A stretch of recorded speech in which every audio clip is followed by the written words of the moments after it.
Consider this video something of a public service announcement. It's also just my attempt at documenting something that I can then send to clients potentially later. We need to be really careful with year-over-year data comparisons. Now, I know I'm not the only one that has said this, so if you've heard this elsewhere and you're like, dude, that's old news, forgive me, move on. But if this is something that you haven't been exposed to from a paradigm perspective, then I ask you to spend some time meditating on it with me just briefly, because we just exited a global pandemic, which is all anybody ever talks about in these turbulent times, in this unprecedented. So I know we're sick of it, but there's just a truth that we can't deny, and that's the fact that the entire world changed all of its patterns. Shopping patterns, transit patterns, working patterns, communication patterns, search patterns, buying patterns. All of those things changed. And we're sort of coming out of that now, which is also going to have its own kind of weird, tumultuous effect, right? Like the boat rocked one way and now it's rocking the other way. And so we're not at a point of stasis.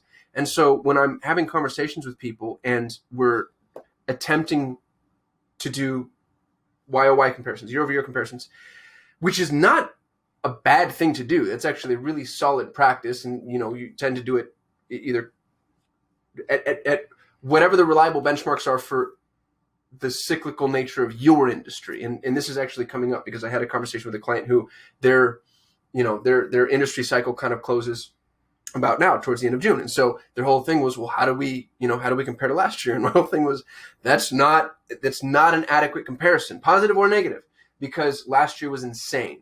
And I mean, there are some industries where COVID just didn't impact them as much. But if, COVID had a real positive impact on your industry, then maybe that's going to start to taper down. And if it had a real negative impact on your industry, then it's going to start to spike up.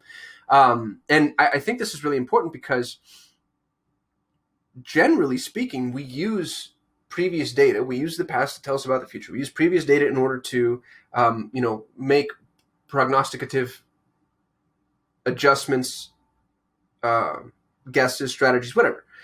I'm trying to think of smart words and I'm just failing at the moment.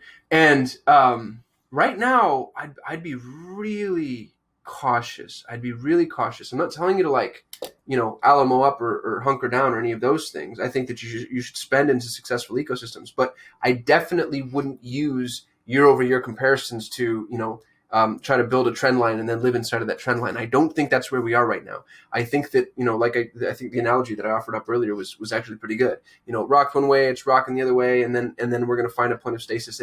And then if we were to zoom out, we could probably see where the trend line was going. But we're in that horrible little zoomed in mode on the graph where, it just went all insane and you couldn't really tell the direction just yet. So, again, if you already know this and this is old news, I don't know why you're still watching.